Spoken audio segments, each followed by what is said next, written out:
Muy buenas tardes. Agradezco a la Cámara de Diputados y a la Agencia Espacial Mexicana el que me hayan invitado a la inauguración de la Semana Mundial del Espacio en su edición 2021, misma que se celebra mundialmente y cada año del 4 al 10 de octubre con motivo de la exploración espacial. El 4 de octubre de 1957 lo recordamos porque cambió totalmente la vida en la Tierra. Cuando la entonces Unión Soviética, en plena Guerra Fría, puso en órbita al primer satélite artificial, el célebre Sputnik 1, hace 64 años. El nombre que se le puso a dicho aparato fue muy acertado, ya que en ruso significa precisamente satélite o compañero de viaje. En este caso, compañero de la Tierra, además de la Luna. Obviamente, los que conocen de tecnología satelital y orbital saben que ese aparato y muchos más posteriores a él ya no orbitan alrededor de nuestro planeta, puesto que con el tiempo fueron perdiendo altitud y en su momento, uno tras otro han ido cayendo a gran velocidad, incinerándose por fricción a través de la atmósfera. Cuando ocurrió semejante hecho histórico del Sputnik 1, considerado por muchos como sorpresivo, yo tenía 5 años de edad y francamente no me enteré.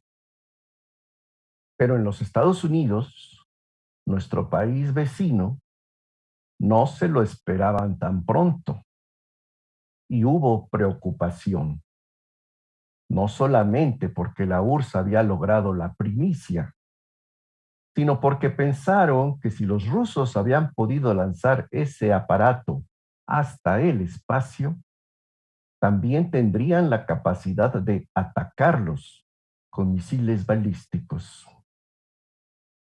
En realidad, aunque se habla de sorpresa, como ya se conocían bien las características de la atmósfera superior, gracias a muchos estudios previos con numerosos cohetes sonda, tanto la URSS como los Estados Unidos ya habían anunciado años antes que tenían la intención de lanzar satélites científicos. Estados Unidos estaba preparando el lanzamiento del Vanguard o Vanguardia en español, pero hubo demoras y lo lograron 5 meses después que el Sputnik 1. En el Inter, para que el trago no fuera tan amargo, los Estados Unidos se apuraron y lanzaron el satélite Explorer o Explorador. Pero igual, casi 3 meses después que el Sputnik 1. Sea como sea, la carrera espacial había comenzado y hoy continúa con nuevos logros y participantes o rivales, como China y la India. Mientras la tecnología espacial avanzaba, los años de mi niñez pasaron. Más aparatos fueron puestos en órbita, hasta que ocurrió algo de lo que sí me enteré. Recuerdo que hacia 1965, los medios de comunicación hablaban y hablaban de un tal pájaro madrugador. ¿Qué será eso? Me pregunté a mis 13 años de edad, mientras cursaba la secundaria. Resulta que se estaban refiriendo al primer satélite comercial de comunicaciones, colocado en la órbita geosíncrona, y que más adelante sería rebautizado oficialmente como Intelsat 1. Fue la gran novedad, porque ya se podía hacer contacto directo y casi instantáneo entre los Estados Unidos y Europa.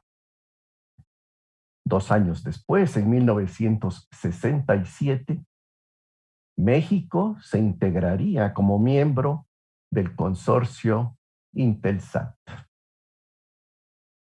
Pero ¿por qué le pusieron primero pájaro madrugador al Intelsat 1? Se ha documentado que el nombre fue elegido a partir de un proverbio en inglés que dice: "The early bird catches the worm", traducido literalmente como "el pájaro que madruga obtiene al gusano para alimentarse". En realidad, dada la gran innovación de las comunicaciones transatlánticas por satélite, el nombre de early bird o pájaro madrugador indicaba que si se comienza antes que los demás, se pueden tener ventajas, además de aprovechar las diferencias de horario. O bien, dicho de otra forma, reflejaba la importancia de hacer las cosas a tiempo para ir más adelante que los demás. Y esto tiene mucho que ver con el ser emprendedor, con ser un early bird. En español, uno de sus equivalentes podría ser: a quien madruga, Dios le ayuda. A diferencia del satélite Sputnik 1, el Intelsat 1, a pesar de su edad, sigue en órbita, aunque apagado.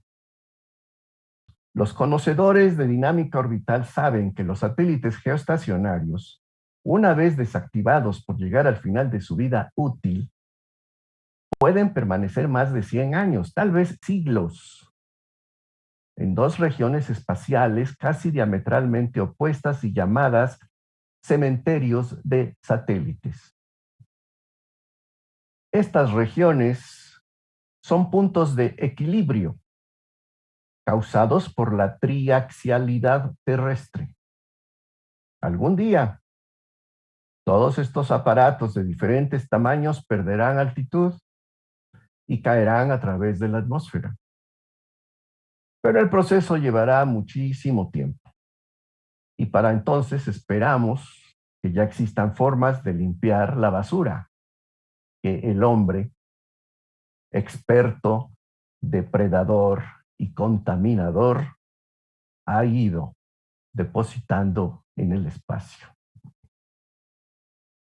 Dejemos esta primera reflexión espacial de los primeros satélites para dar un salto en el tiempo y llegar al año 1985, cuando ya a mis 33 años de edad tuve la oportunidad de participar en una misión espacial de la NASA, donde fue colocado en órbita el satélite mexicano Morelos 2.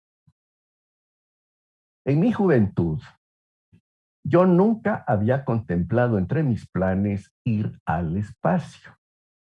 Pero en 1985, casi sin darme cuenta, yo ya estaba en Houston, entrenándome como parte de la tripulación 61B. Esa extraña nomenclatura significaba que, aunque el viaje sería en noviembre del 85, volaríamos en el año fiscal 1986 estadounidense. De allí el 6 inicial. El número 1 añadido al 6 quería decir que íbamos a despegar desde el Centro Espacial Kennedy, identificado por la NASA con el número 1. Y finalmente la letra B, después del 61, al ser la segunda letra del alfabeto, significaba que sería el segundo vuelo al espacio en ese año fiscal 1986. Bastante confuso, sin duda.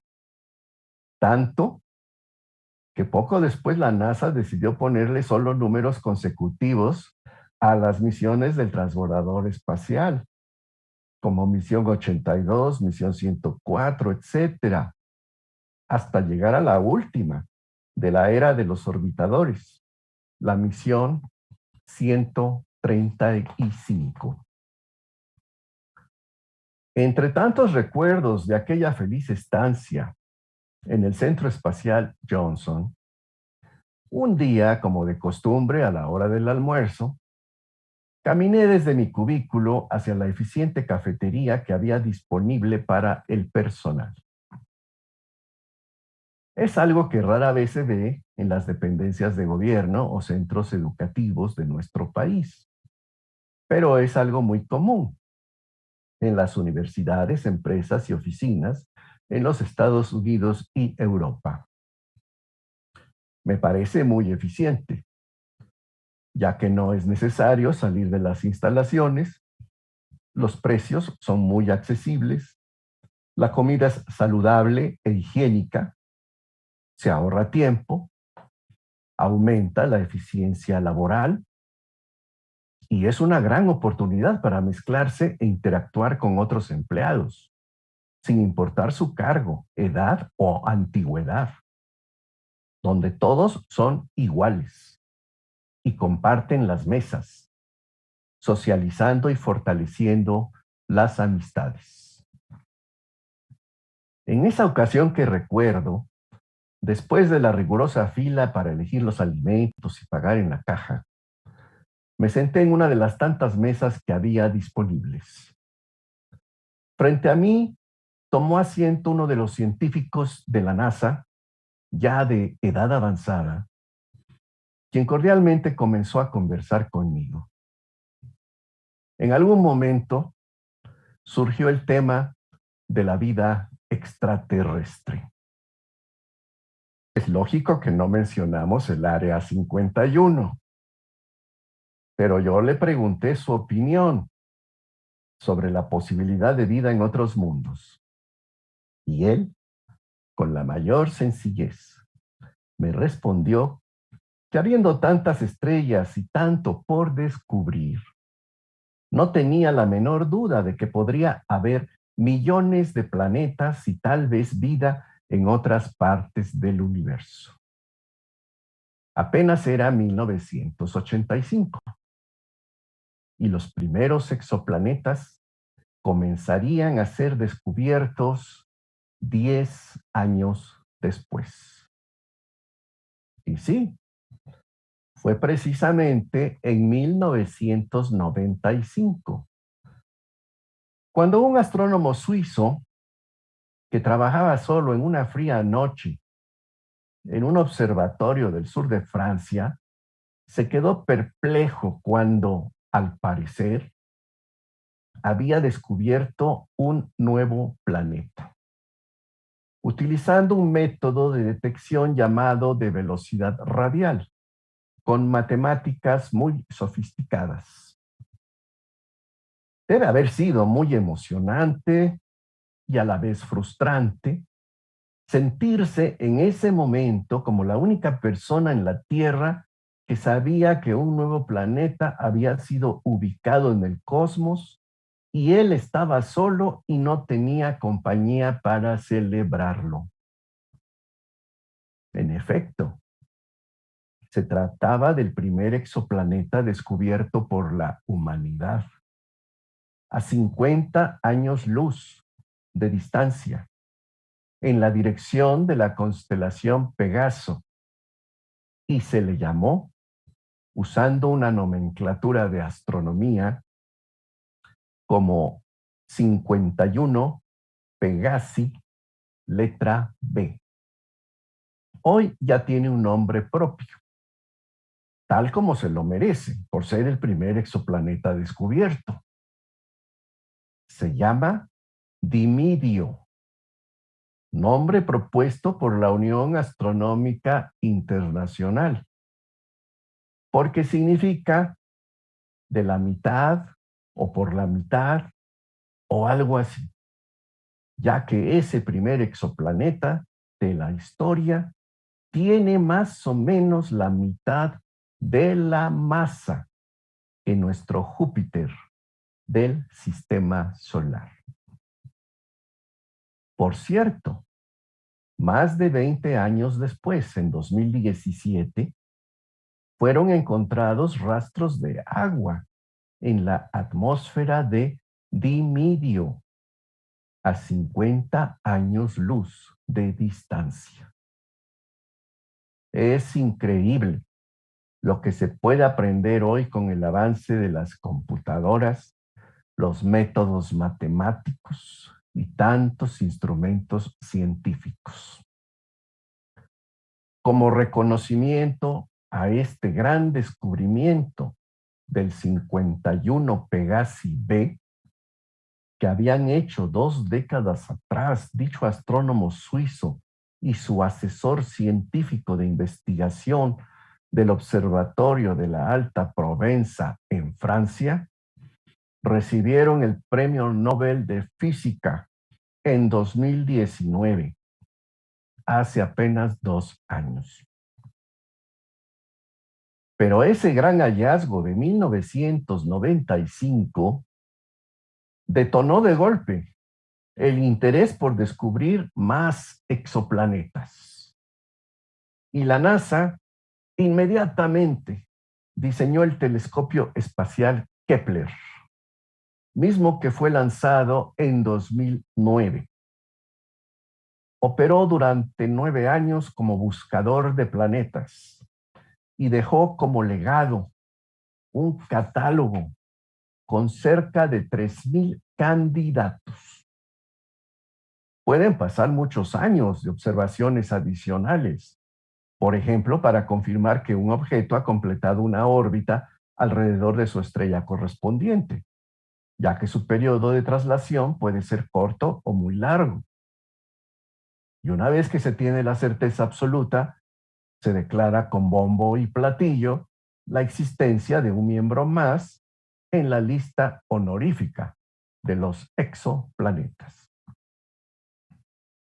Hasta ahora, la NASA ya tiene catalogados a cerca de 4,000 exoplanetas confirmados. Y al contar ya con toda esta información, hoy se calcula con datos estadísticos que tan solo en nuestra galaxia, la Vía Láctea, puede haber unos 17,000 millones de planetas de tamaño similar al de la Tierra. La astrofísica le depara grandes sorpresas a las siguientes generaciones. Pero con suerte, muchos de nosotros no tendremos que esperar tanto tiempo a que lleguen las siguientes generaciones, ya que a mediados de diciembre de este año será lanzado al espacio un nuevo y flamante telescopio, sucesor del Hubble. Se trata del telescopio infrarrojo Webb, diseñado y construido por la NASA, la Agencia Espacial Europea y la Agencia Espacial de Canadá, con la contribución de miles de científicos e ingenieros de muchos países. Será el telescopio más grande, poderoso y complejo construido hasta la fecha, y será lanzado desde el Centro Espacial de Kourou, en la Guyana Francesa, a bordo de un cohete Ariane 5. Como parte de su misión, el telescopio Webb estudiará la formación de las primeras galaxias y con sus instrumentos podrá ver dentro de las nebulosas, donde nacen las estrellas y los sistemas planetarios. y seguramente descubrirá centenares de nuevos exoplanetas. Pero ahora, haciendo un paréntesis en estas reflexiones extraterrestres y de telescopios espaciales, tenemos que retroceder en el tiempo y regresar nuevamente al año 1985, donde yo me estaba entrenando para representar a México. Los días seguían transcurriendo y ciertos domingos, mis futuros compañeros de tripulación y yo nos reuníamos para socializar en la casa de alguno de ellos, o bien en algún día hábil después de terminar los largos entrenamientos, nos poníamos de acuerdo y nos veíamos en un bar cercano a la NASA para tomar una cerveza y seguir fortaleciendo nuestros lazos de amistad y confianza. En otras ocasiones, a veces, yo platicaba un rato en las oficinas del edificio 4, informalmente con astronautas de otras misiones, ya fuesen estadounidenses o bien los representantes de Alemania, Francia y Suiza. En cierta ocasión, el astronauta suizo Claude Nicollier me invitó a cenar a su casa.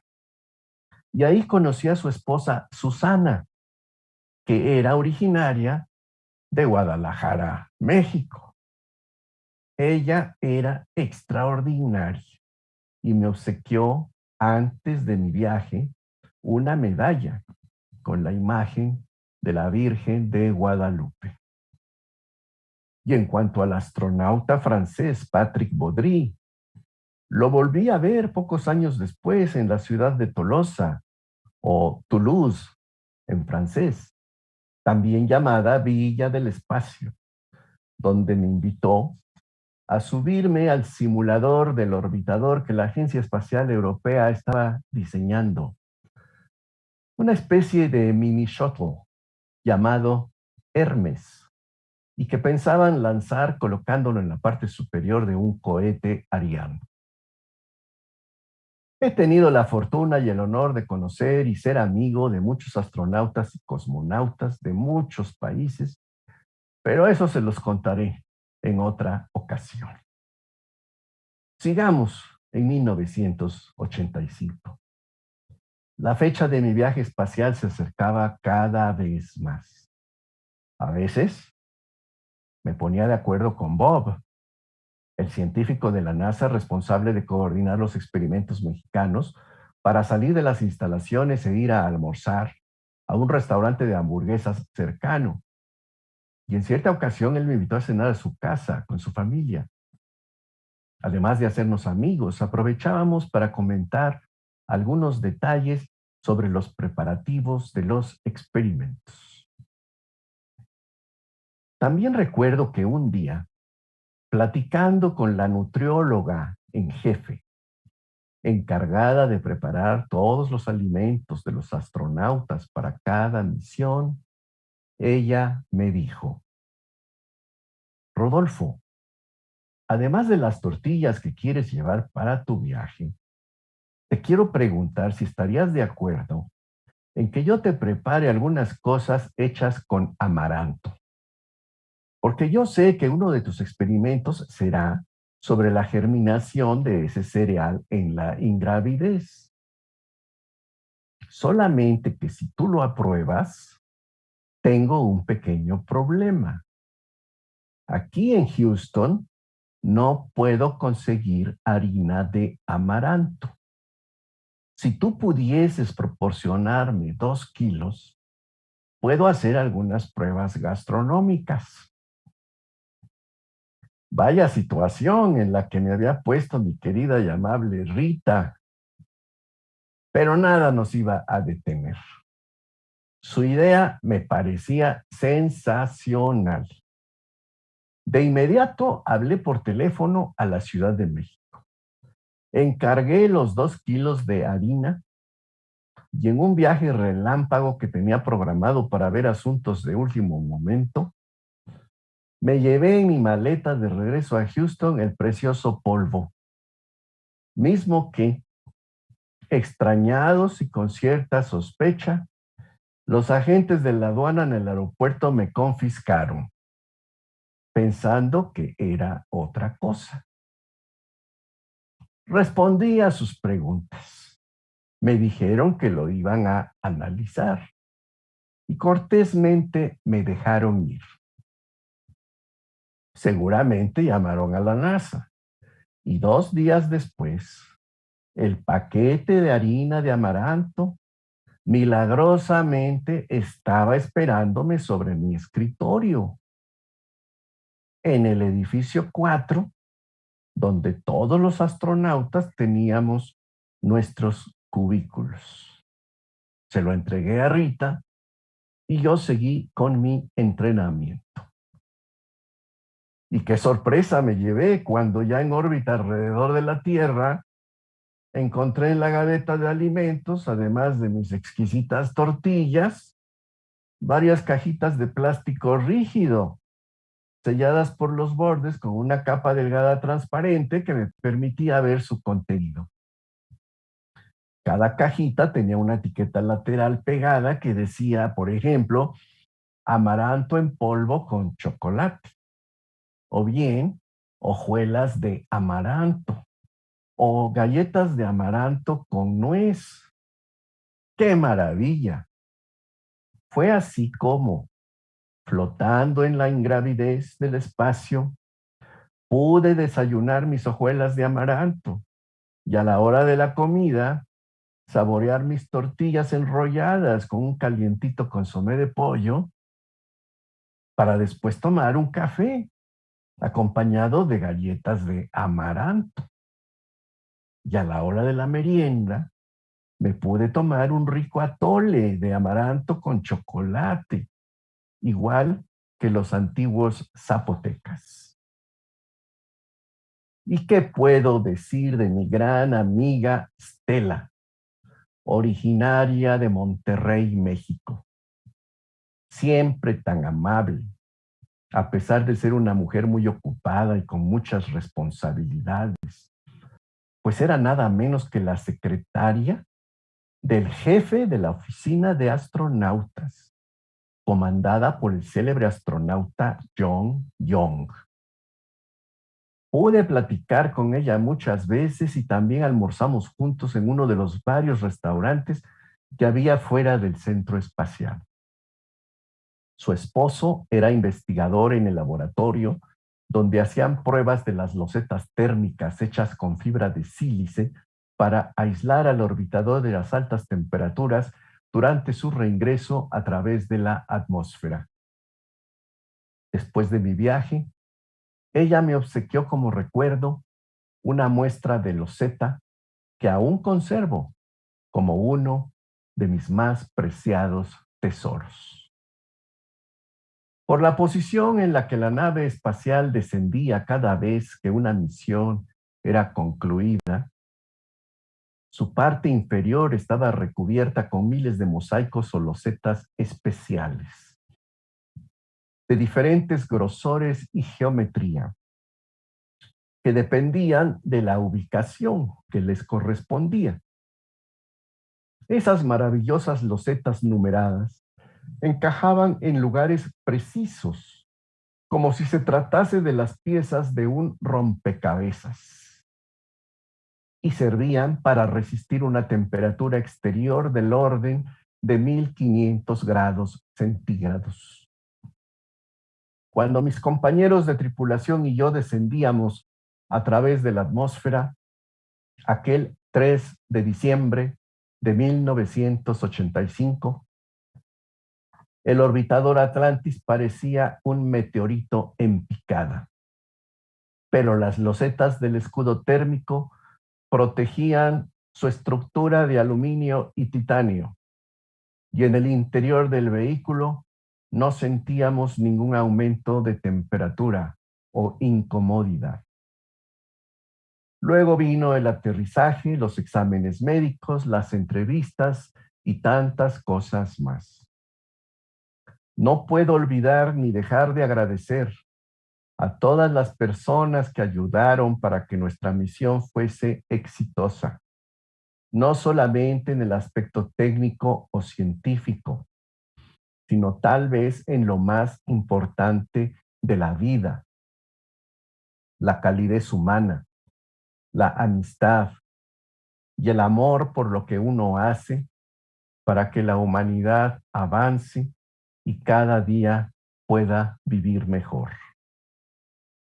Y ya que hemos hablado de convivencia espacial, aprovecho para desearle un feliz viaje al capitán Kirk de la serie de televisión Star Trek o Viaje a las Estrellas de los años 60, quien a sus 90 años de edad, la semana próxima se aventurará nuevamente en el espacio a bordo de la cápsula turística de la empresa Blue Origin.